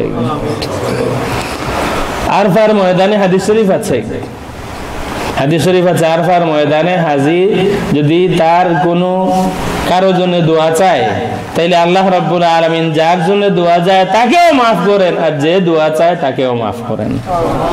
সুতরাং এই সুযোগ আমরা নেব, আমরা শুধু আমাদের জন্য না হজে যাব, শুধু আমাদের জন্য না, দোয়ার সুযোগ পেলে এই সবার জন্য বলবো, আমার দুশমন হোক নবীর উম্মত, আল্লাহ তুমি তারও ভালো করো। মদিনা শরীফ পৌঁছার পরে যে কথা প্রতি বছর আমরা বলি, 2-3 জিনিস করতে হবে। প্রথমটা হলো আমরা নামাজ মিস করব না। এখানে যারা আছেন কিছু লোক আছেন মানে 2 উইকসের 18 তারিখে ফেরত আসবেন, তাদের 40 ওয়াক্ত হবে না। কিছু আছেন আপনারা 3 উইকসের বা 4 উইকসের আছেন যারা 40 ওয়াক্ত হবে, আপনারা 24 তারিখে ফেরত আসবেন। কোন নামাজ জামাত মিস হবে না, 40 হোক বা না হোক, আল্লাহর নবীর শহরে এসেছি, নামাজ জামাতে মিস করব না। আগে থেকে নিয়ত করে নামাজ জামাত ছাড়া নামাজ হবে না, যত সতর্কতা দরকার করব কিন্তু জামাত মিস করব না। এরপরেও যদি মিস হয়ে যায় কোনো সময়, দেরিতে হলেও আমি আল্লাহ নবীর মসজিদে যাই নামাজটা পড়ব। 2, কোনো কোথাও কোনো বেয়াদবি করব না, কাউকে কষ্ট দিব না, কাউকে গালি দিব না, বিশেষ করে মদিনা শরীফের কোনো জিনিস বা মদিনা শরীফের কোনো মানুষকে তিরস্কার করব না, যে মদিনা শরীফের অমুক ভালো না, মদিনা শরীফের এই ফ্রুট ভালো না। আমাদের অভিজ্ঞতার কথা বলতেছি, সব বলা যাবে না, অভিজ্ঞতার কথা বলতেছি। মদিনা শরীফের মালটা ভালো না, এটা ঠক, এটা বলার পরে কোনো মানুষের অনেক ক্ষতি হয়েছিল।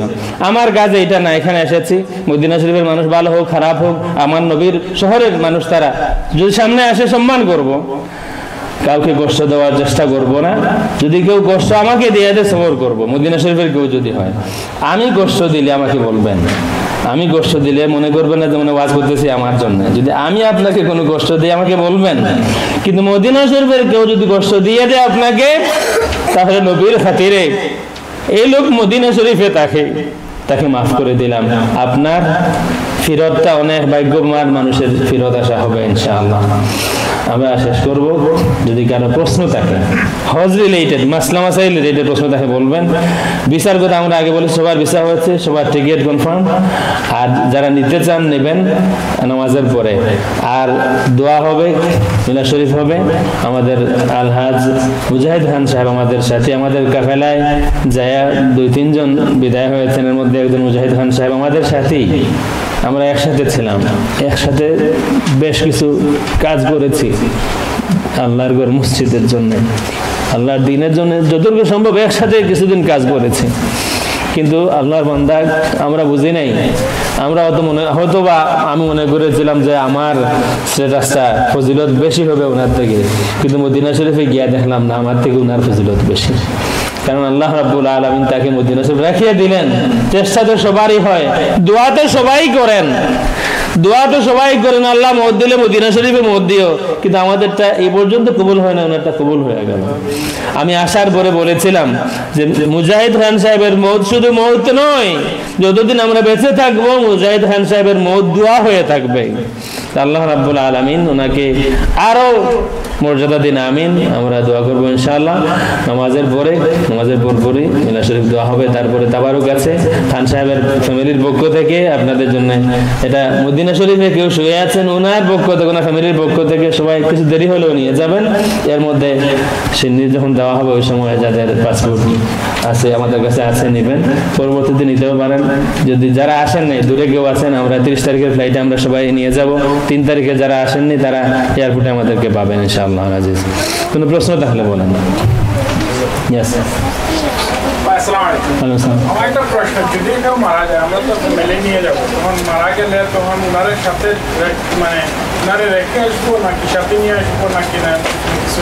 প্রথম আপনার পরিচয়? আমার নাম গোলাম কিবরিয়া। গোলাম কিবরিয়া, ওজনপাড়া থেকে এসেছেন। কেউ যদি মারা যান, আমাদের কাফেলায় প্রথম যিনি মারা গেছিলেন কুতুব ভাই, ইসানি সাইডে, অনেকে হয়তো চেনেন।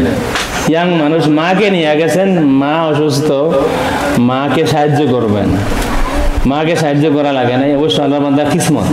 মাকে যখন তাওয়াফ করেন, প্রথম তাওয়াফ, ওই সময় হার্ট অ্যাটাক ওনার হয়, মারা গেছেন। ওনার ফ্যামিলির পক্ষ থেকে আমেরিকায় যারা আছেন তাদের দাবি হলো লাশ আমেরিকায় পাঠান।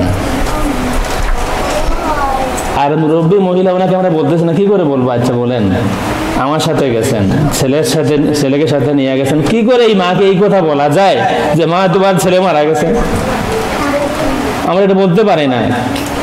ওনার সামনে যাই, কয়েক ঘন্টা চলে গেছে, সামনে যাই, যারাই যাই, কেউ বলতে পারে না যে মা তোমার ছেলে মারা গেছে। তো বারবার যাওয়া আসা দেখে বলতেছেন, আচ্ছা ইমাম সাহেব আমাকে কিছু বলতেছেন না কেন? আমার ছেলে মারা গেছে নাকি? যদি মারা যায় বলেন, এটা তো কিসমতের ব্যাপার। বুঝলাম, তাইলে সাহস আছে। তখন বললাম যে হ্যাঁ, উনি কুতুব ভাই মারা গেছেন, কোথায় আছেন, আমাকে নিয়ে চলেন। আমাদের মনে বলেছিল যে যেখানে লাশ রাখে সেখানে ওনাকে কেমনে নিব, আর যদি যাই উনি বেহুশি করবেন। না, আপনার চিন্তা করবেন না, আমার ছেলেকে একবার দেখে আসে। নিয়ে গেলাম, শত শত মানুষের লাশ, টান দিলেই বাইরে মাথা দেখি। তা আমাদের নাম্বার জানা আছে, এই সময় আরো কত মানুষ দেখতেছে। আমি বারবার দেখতেছি ওই মাকে, যিনি এখনো স্বাভাবিক আছেন, তাহলে পূর্ণ স্বাভাবিক। ওনার ছেলের মাথা টান দিলাম, দেখলেন, খুশি। বললেন, বাবারে তোমার কিসমত, তুমি আসছিলে আমাকে রেখে যাওয়ার জন্য, কিন্তু কিসমত তোমার। আমাকে বলে, ইমাম সাহেব কারো কথা শুনবেন না, আমার ছেলের কিসমত মক্কা শরীফে মারা গেছে, মক্কা শরীফে দাফন হবে। সুতরাং কেউ যদি মারা যান, আপনি আমেরিকান হিসাবে আপনার অনেক রাইট আছে, আপনি আমেরিকায় নিয়ে আসতে পারবেন। আমাদের কনসুলেটের সাথে যোগাযোগ করলে তারা খুব হেল্পফুল। কিন্তু যদি কেউ মারা যান, সেখানেই দাফন করা এটাই উচিত। আমরা যারা আছে আমরা সহযোগিতা করব সেখানে ইনশাআল্লাহ আজিজ, দাফন পর্যন্ত। যদি কেউ মারা যান কিসমত ওয়ালা কেউ থাকলে আমরা চেষ্টা করবো যতটুকু সম্ভব সবাই সাথে থাকার। এখানে আনার কোনো চিন্তা সাধারণত আমরা করি না। যদি আপনাদের ফ্যামিলি সবাইকে আল্লাহ বা হায়াত ফেরত আনুন, এই দোয়া করি। যদি কেউ মারা যান, আমাকে যদি প্রশ্ন করেন, তাহলে আমি আজকে যে কথা বলছি সেই কথাই বলবো, যে সেখানে দাফন হবে। কিছু আর কোনো প্রশ্ন আছে? ওকে, একটা লিস্ট আপনাদের দেওয়া হয়েছে, এটা হলো মিনাতে যাওয়ার সময়। কোনো টেনশন নেবেন না, এখন সেখানে সব কিছু আছে। এক হাদিস সাহেব প্রশ্ন করেছিলেন, হুজুর বদনা নিতে হবে কিনা। এটা তো আগের বইতে লেখা ছিল, ওই বইগুলো এখন মাঝে মধ্যে বিক্রি হয়, তো ওইগুলোতে লেখা আছে বদনা নিতে হবে।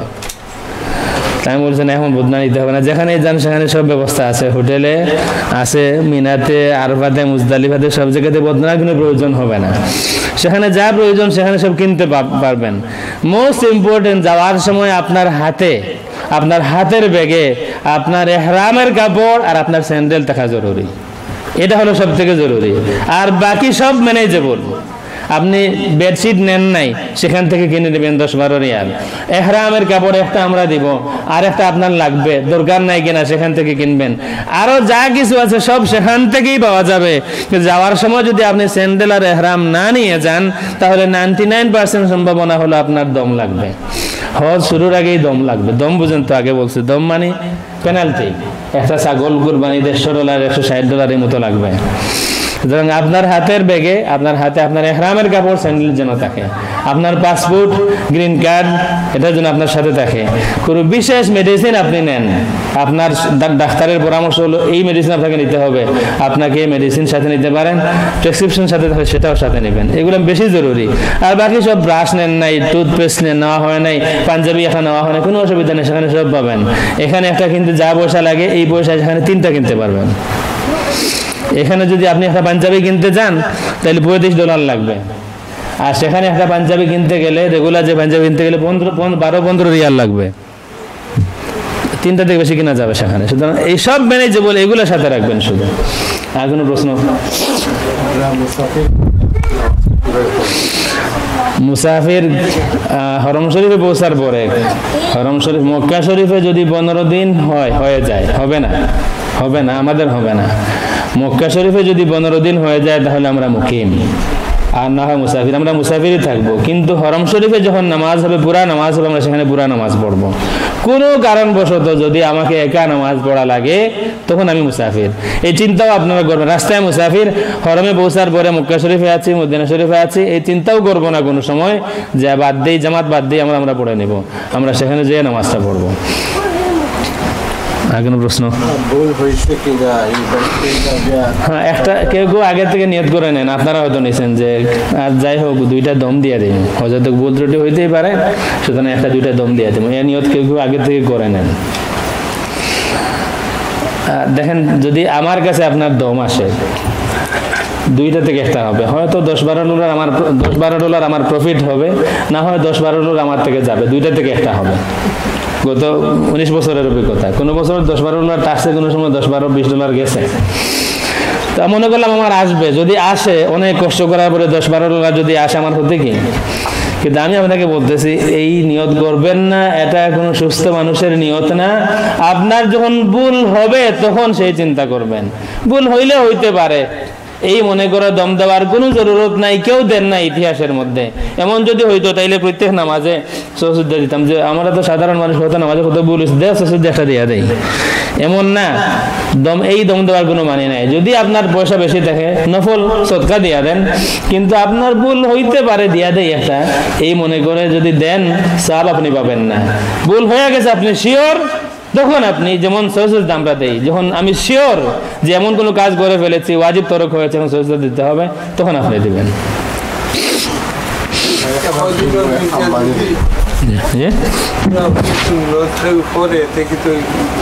সুন্নত পড়তাম, হ্যাঁ সুন্নত।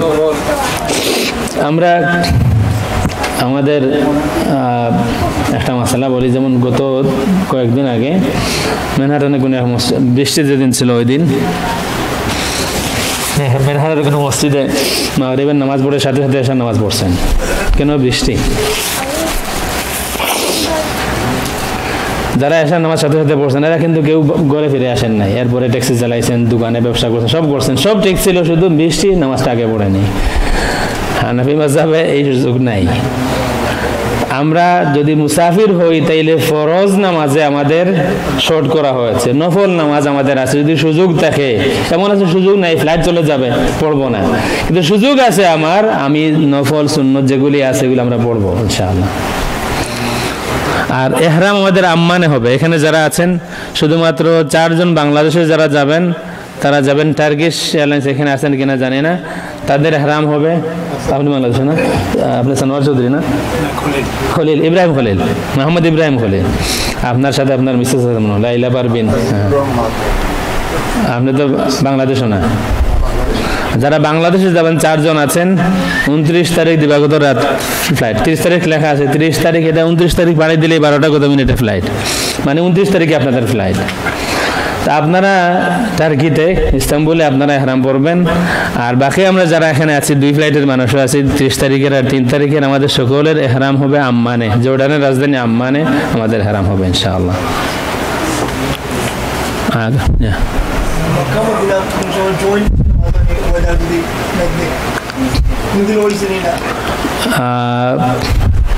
আমি এখনো দেখছি না, মক্কা শরীফ বা মদিনা শরীফ এখনো আমার পড়ছে না, দেখছে না। আছে কোনো কোনো আমার মত আছে, বাট আমরা মত আছে, জয়েন করা যায়, একটা সার্টেন শর্ত আছে, আমরা ইচ্ছা মতো নাই। আমরা আমি পড়ছি না এখনো। আপনি পড়ছেন না কামাল ভাই? এগুলোকে এখনো পড়ছে না। আর কোনো কোয়েশ্চেন না দেখলে আমরা আজান দিলাম ইনশাআল্লাহ। আজান আজান খাইতে আজান ওয়াইজ মুয়াজ্জিন রাকিন চৌধুরী।